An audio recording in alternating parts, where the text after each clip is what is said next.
हमारी हीरोइन वो सोचती है ये जगह ये तो बिल्कुल वैसी लग रही है, बस इसका एटमॉस्फेयर ये थोड़ा सा डिफरेंट लग रहा है।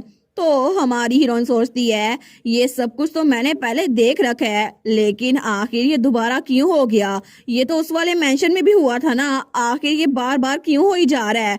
और इस जैसी एक दुनिया, एज एक्सपेक्टेड एटमॉस्फेयर तो बहुत ज्यादा डरावना है क्योंकि चीजें यहाँ पे बहुत ज्यादा उड़ भी रही हैं।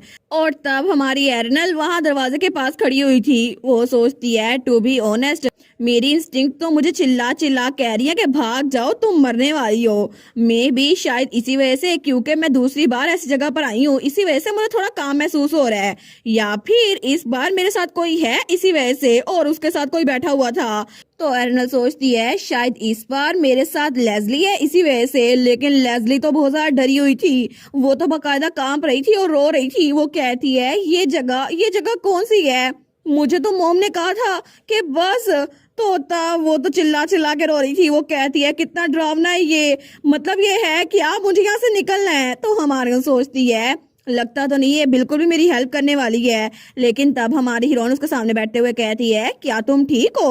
वो कहती है मुझे नहीं पता, मुझे डर लग रहा है, आखिर मुझे क्या पता ये जगह कौन सी है। और तब वो तो रोई जा रही थी, लेकिन तभी वो हमारी एनल की तरफ देखती है तो तब रोते रोते वो बिल्कुल खामोश हो गई थी, लेकिन बहुत ज्यादा डर गई थी।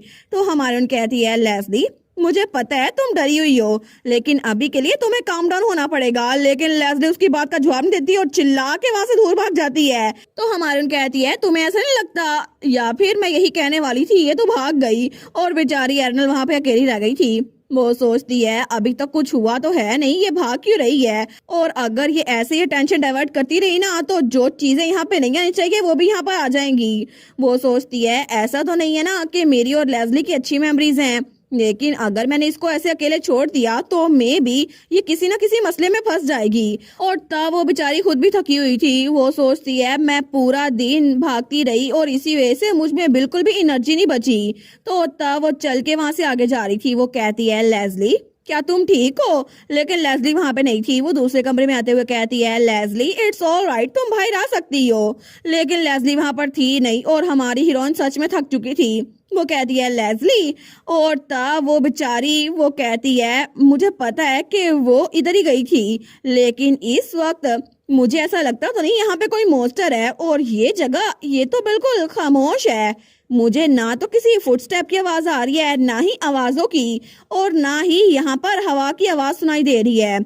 ये तो बिल्कुल ऐसा है जैसे इतने बड़े एम्पीरियल पैलेस के अंदर मैं बिल्कुल अकेली जिंदा बची हुई हूँ और वहां पे कोई भी नहीं था। और तब हमारी एरनल को सही वाला डर लगना शुरू होता है और तभी उसके हाथ भी कांप रहे थे। वो सोचती है अब मैं क्या करूं। इस वक्त तो मुझे मोम की याद आ रही है, मुझे मेहन के पास जाना है। जिस वक्त मैं मेहन के साथ होती हूँ बहुत ज्यादा खुश होती हूँ, लेकिन मैं मोम को मिस कर रही हूँ। लेकिन तभी जब वो पीछे देखती है ना तो वहां पे कोई भी नहीं था। वो कहती है मोम, और तभी दूसरी तरफ हमें उसका फादर यानी कि ड्यूक हेल्बन दिखा जाता है जो कि हालवे में से गुजरा था। वो सोचता है ये सिर्फ एक सेकंड के लिए ही था, लेकिन मैंने साफ साफ महसूस किया था किसी भी डाउट के बगैर कि पूरा पैलेस का बैरियर वो फ्लक्चुएट हो गया था। और ऐसा लगता है कि वहां पे कोई चीज थी जो कि मैं देख नहीं पा रहा था, लेकिन मैंने इसी वजह से बैरियर स्टोन को भी जस्ट इन केस चेक कर लिया, लेकिन उसमें भी कुछ भी गलती नहीं थी।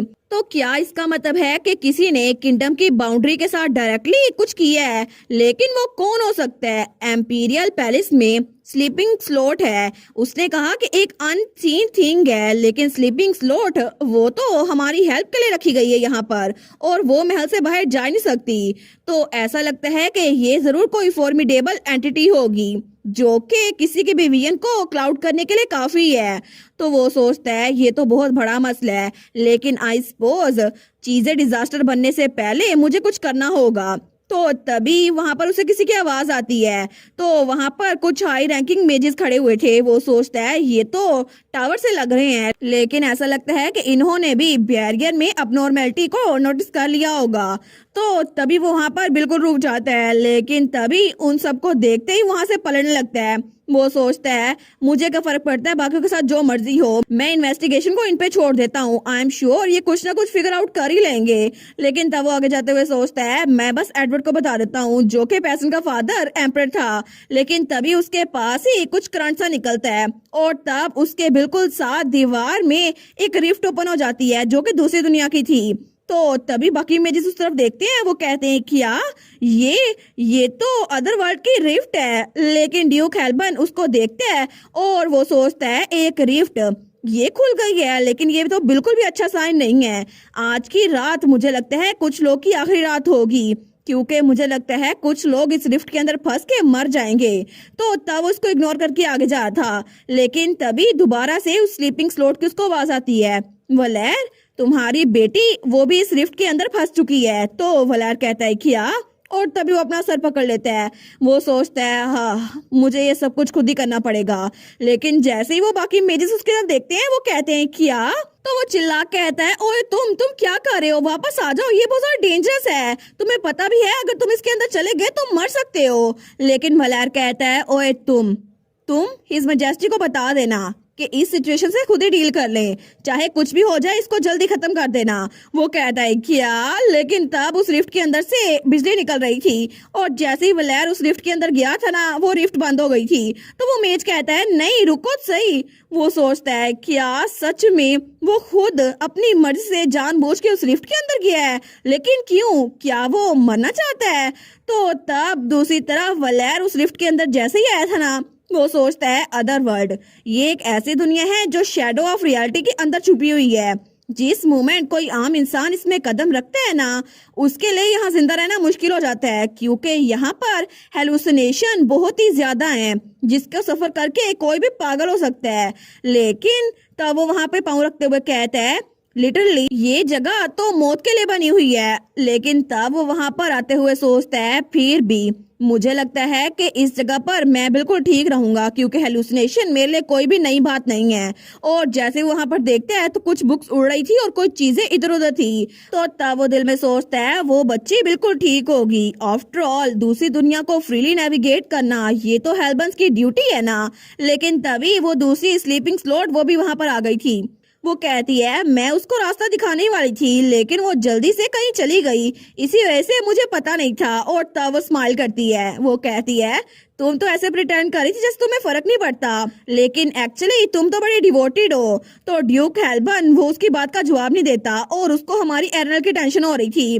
तो वो सोचता है पैलेस का अदर वर्ल्ड ये तो स्लीपिंग स्लॉट का डोमेन है ना, और चूंकि मेरी बेटी उसको इसकी प्रोटेक्शन मिली हुई है और इसकी मेडिसिन भी वो यूज करता है, तो वो बिल्कुल भी हर्ट नहीं होगी। लेकिन असल मसला ये है कि अनसीन थिंग जो कि इसके अंदर छुपी हुई है, अगर वो एरनल तक पहुंच गई तो फिर मैं उसको बचा नहीं सकूंगा। लेकिन तभी वो पूरा कॉन्सेंट्रेट करते हुए अपनी आंखें बंद करता है। वो सोचता है प्लीज तुम जहां भी हो ना, प्लीज वहीं पर हो, उस मुश्किल से दूर। और तभी वो पूरे इलाके को खुद ही सर्च करने की कोशिश करता है। वो दिल में सोचता है प्लीज बस तुम हर्ट मत होना। और तब वो हालवे में से हर जगह अपनी पावर के जरिए उसको ढूंढ रहा था और तभी एक कमरे में उसे कुछ एहसास होता है और वहां पे उसे एरनल बैठी हुई महसूस होती है। तो तभी वो अपनी आंख खोलता है। वो सोचता है फाइनली वो मुझे मिल गई। लेकिन वो जल्दी से भागता हुआ उस कमरे की तरफ जा रहा था और तभी उसको वो कमरा मिल भी जाता है। जैसे वो उस कमरे का दरवाजा खोलते हैं ना, तो तब वो थोड़ा सा टेंशन में था, लेकिन जैसे वो सामने देखते हैं तो वहां पर एक चेयर के साथ हमारी एरनल डरी हुई बैठी हुई थी। तो तब उसको थोड़ा सुकून आ गया था। वो सोचता है फाइनली ये मेरे सामने है। तो तब वो चलता हुआ एरनल की तरफ आ रहा था। तो एरनल कहती है मॉम। तो ड्यूक कहता है तुम्हें डिसअपॉइंट करने के लिए सॉरी। तो हमारी एरनल वहां पर देखती है, लेकिन उसकी आंखों में आंसू आ रहे थे। तो उसका डैड उसके सामने बैठते हुए कहता है इस बार तुम्हारी मॉम तुम्हारे सामने नहीं है, ये तुम्हारे डैड हैं। और इसी के साथ ये वाला पार्ट यहीं पर ख़त्म। तो आप लोग बताइएगा आप लोग को ये पार्ट कैसा लगा, और वीडियो को लाइक और चैनल को सब्सक्राइब लाजमी कीजिएगा। बाकी वीडियोस का लिंक भी स्क्रीन पर नज़र आ रहा होगा, तो काइंडली उनको भी चेकआउट कर लें। और thank you so much for watching my videos. Stay safe, bye bye.